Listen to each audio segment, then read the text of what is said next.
अँध्यारै भइसकेछ साथीहरू, हेर्नु त।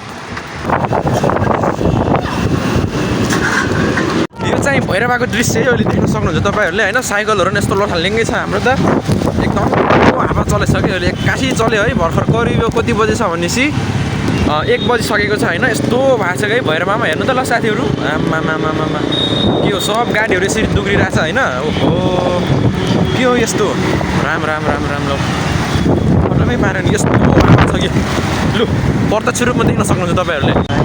साथीहरू है, हेर न हावाहरू एकदमै खतरनाक छ अहिलेको अवस्था यहाँ भैरवामा।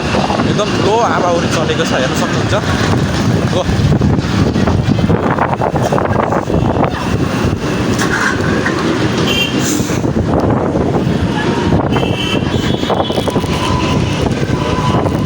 राम राम राम राम राम मार्छ।